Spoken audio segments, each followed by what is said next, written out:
Hello students, we are starting MCQ based on case scenario. So basic purpose of case scenario is that you get to practice to solve practical problems within short time and whole syllabus is quickly revised. So this case scenario is based on cost of capital. So let us see data given in this scenario. So RS Limited is a multinational company. So it has issued different securities to raise capital during current year for expansion of its business. The details of different sources of finance to raise capital are as follows. तो company ने expansion के लिए different funds raise किए हैं। Number one है given 12% bankers हैं। Second है 12% redeemable preference shares हैं। नंबर थर्ड है कि 15% कन्वर्टिबल के बैंकर्स। फोर्थ फाइनेंस सोर्स है equity shares are issued of ₹10 each issued at ₹70, and fifth is company has retained earnings also for expansion of business. And further एक given corporate tax rate 30%। अब इस पे base पे different MCQ हैं आपके। Number one ये रास्ते हैं determine cost of redeemable debt to the company by approximation method. तो स्टार्ट करके हैं वन बाय वन जो डाटा है। अब आपको पहला MCQ है, आपने कॉस्ट डिटरमिन करनी है फॉर रीडीमेबल डेट। अब देखो नंबर वन में डिबेंचर का डाटा दिया है। 12% debentures of ₹100 each are issued by company redeemable after 5 years. The bankers issued at 10% discount but redeemable at 10% premium, and brokerage paid for issue debenture is 2%। अब tax rate आपको mention किया है 30%। तो it means start करते हैं। तो number one company आपको mention की है किसी RS limited. So first MCQ is we have to determine what is the cost of debt. तो ये आपको मेंशन किया है कंपनी ने जो डिबेंचर इशू किए हैं 0 टाइम पीरियड में, जिसे कि 12% debentures and these are issued redeemable हैं after 5 year and these are issued at 10% discount, और इसकी ब्रोकरेज भी आपने पे किया है फॉर इशू डिबेंचर इज 2%। तो आप देखिए what is our issue price है, पीछे आंसू कहा गया है ये net proceeds from issue of debt. तो 100 है माइनस कर दीजिए 10% डिस्काउंट, तो ये रह जाएगा अब आपका 90 रुपीज़। 90 पर आपने इशू किए हैं और उसमें से फिर आपकी 2% चली जाएगी इसमें location cost brokerage. It means you will realise only 98%। This is our net issue price. तो देखिए 90 into 98%, 88.20। So life of debenture is given 5 years and this is redeemable at a 10% premium, means 110। So tax rate is given, this is 30%। So now they are asking we have to determine a cost of redeemable debt by company by approximation method। So let us see what is formula of cost of debt। formula है आपका interest it is made after tax plus redemption value minus net issue price upon life of debenture upon redemption plus net proceeds from issue. NP is also called net issue price and R plus NP upon 2 times 100। So how much is the interest? This will be 12% debenture on 100 rupees face value के ऊपर आपका interest है 12 rupees and जिस bag after tax redemption value है 110।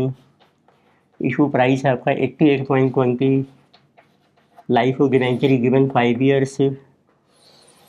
तो average amount है 110 plus 88.20 divided by 2 times 100।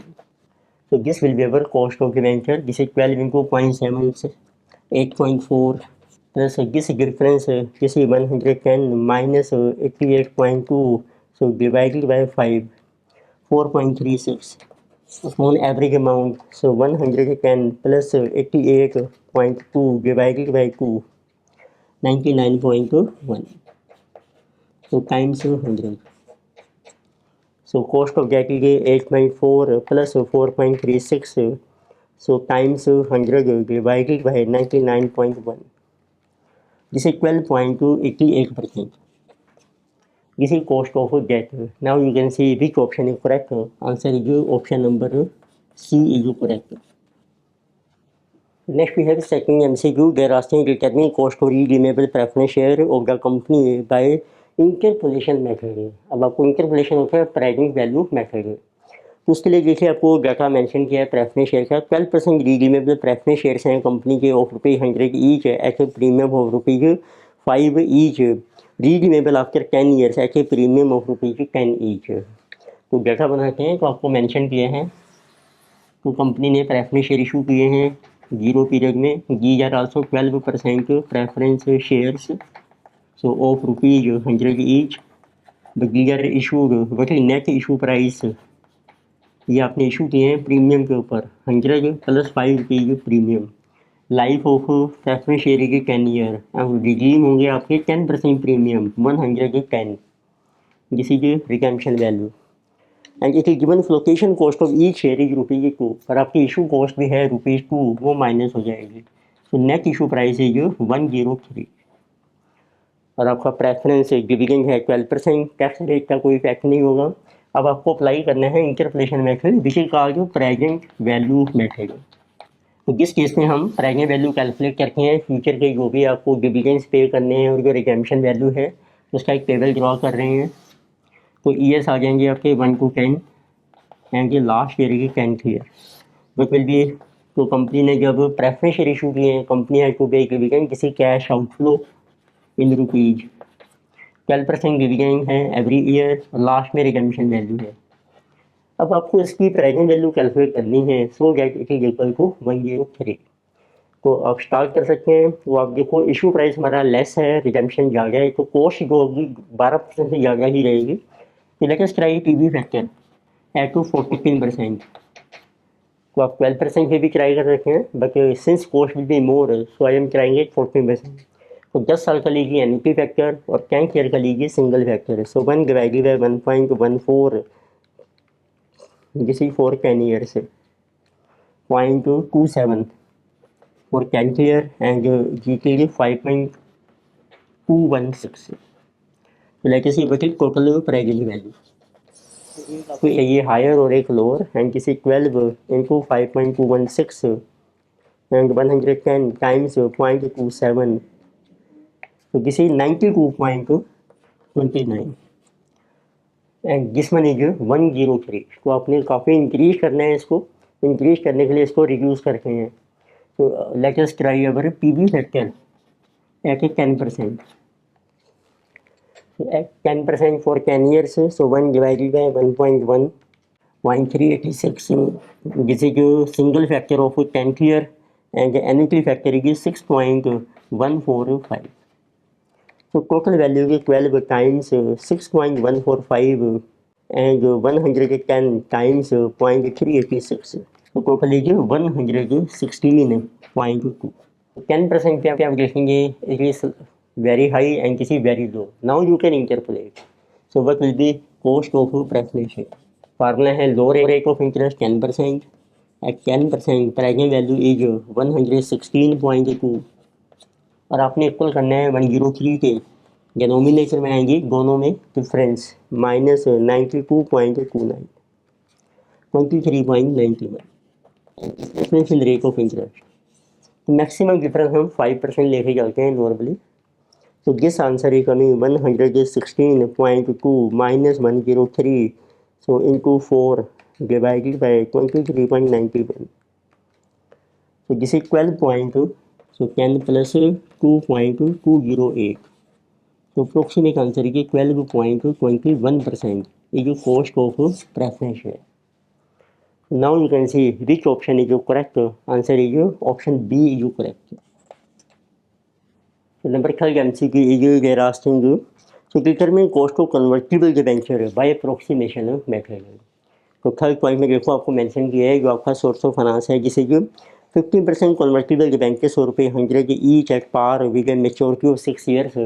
Company ने debenture issue किए हैं कन्वर्टिबल, 6 ईयर की लाइफ है and on maturity as debenture will be converted into 2 equity share of the company and risk free rate of return is 10%, market risk premium is 18% and beta of the company 1.25। The company had paid dividend of ₹12.76 per share and 5 years ago it paid dividend of ₹10 per share.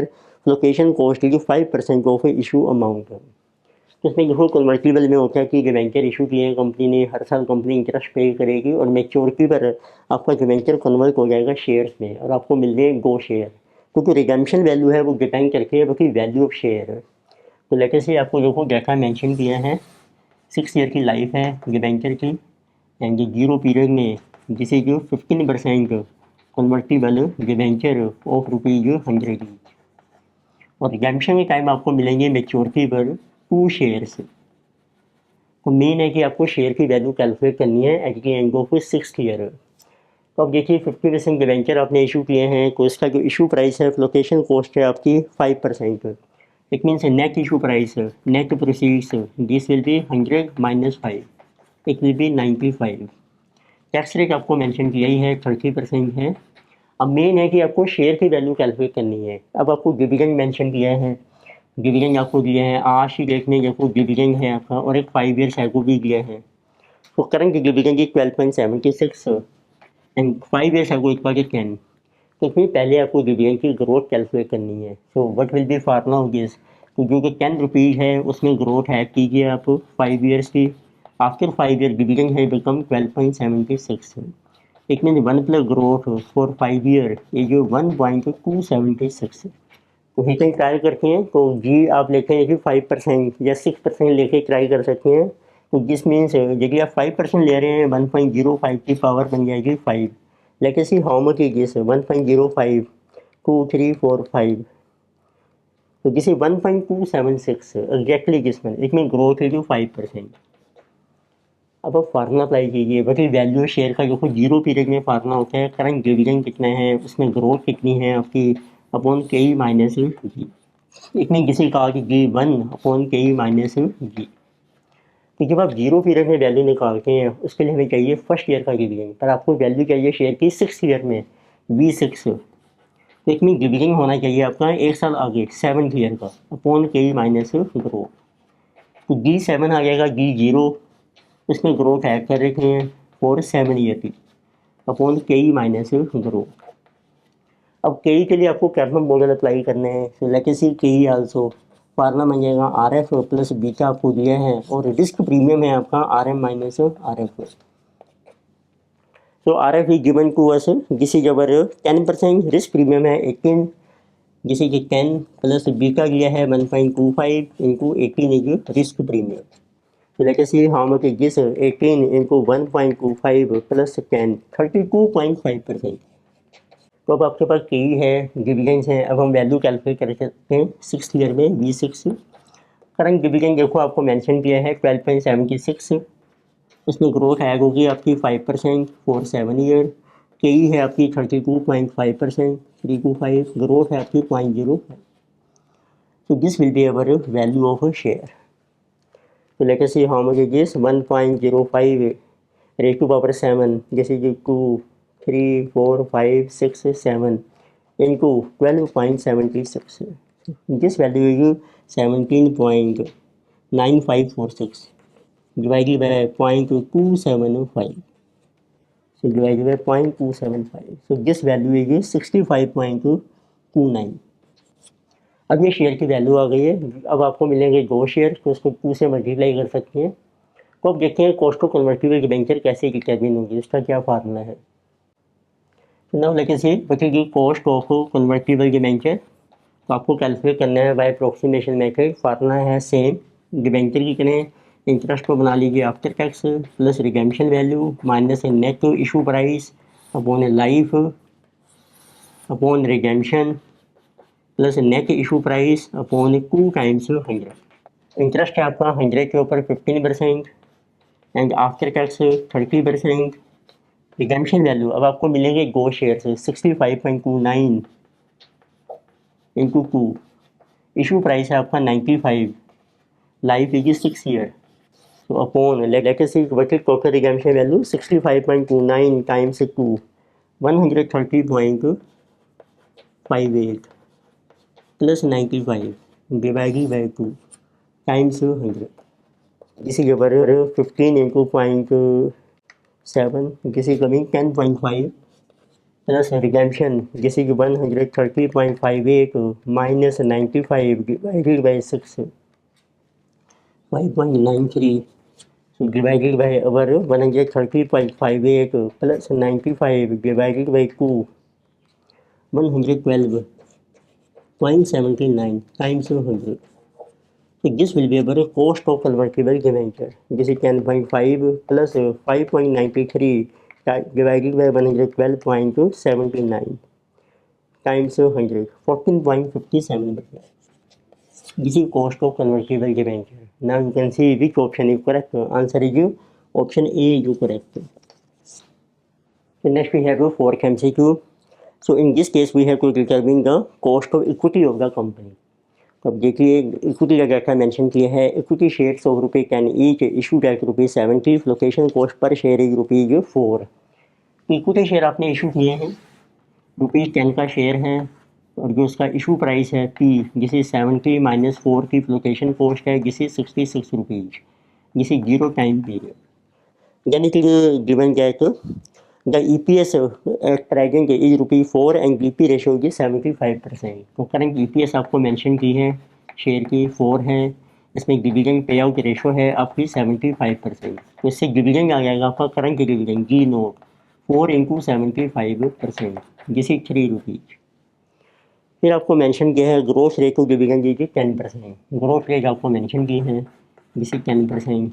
But ये cost of equity अब आप calculate कर सकते हैं. Cost of equity formula है current dividend into 1 plus growth upon price of share plus growth. तो current dividend है आपका 3 प्लस ग्रोथ है आपकी 10%, प्राइस ऑफ शेयर है आपका 66 plus 10%.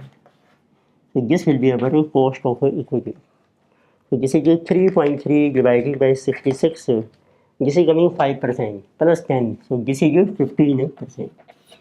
Now you can see which option is correct. So in this case answer is option B is correct. So next we have fifth MCQ. They are asking determine cost of retained earnings of the company. तो आपको mention किया है fifth point में, company की retain earnings ₹5 lakh out of its current earnings just 30 rate of return to share holder if they have invested the funds elsewhere is 10%. एक में ये आपकी है कि कॉस्ट ऑफ इक्विटी आपको मेंशन की है, तो आपको फाइंड आउट करनी है कॉस्ट ऑफ रिटेन अर्निंग. इसका जो बेसिक फार्मूला होते हैं cost of equity into 1 minus जो भी आपका पर्सनल टैक्स रेट है शेयर होल्डर का इनटू 1 माइनस फ्लोकेशन कॉस्ट. तो आपको ये कॉस्ट ऑफ इक्विटी की है, यदि शेयर होल्डर उस पैसे को कहीं और इन्वेस्ट करते हैं उससे आपको रिटर्न मिल रही है 10%. सो के ये 10%. And then it is given that the brokerage is 3% which is out of location cost and shareholders personal tax rate is 20%. तो पर्सनल टैक्स रेट है उनका 20%, सो 1 माइनस 0.20 और ब्रोकरेज कॉस्ट है आपकी location cost which is out 3% 0.03. तो this will become 10% into 0.8 into 0.97. So this will be our cost of retained earnings. This is 7.76%. So now you can see which option is correct. Answer is option C is correct. So in this lecture we discussed a case scenario based on cost of capital and we discussed calculation of cost of capital for different sources of finance. फर्क के topics continue करेंगे next lecture में. Video आपको अच्छी लगती है subscribe कीजिए, comment कीजिए, शेयर कीजिए. Thank you.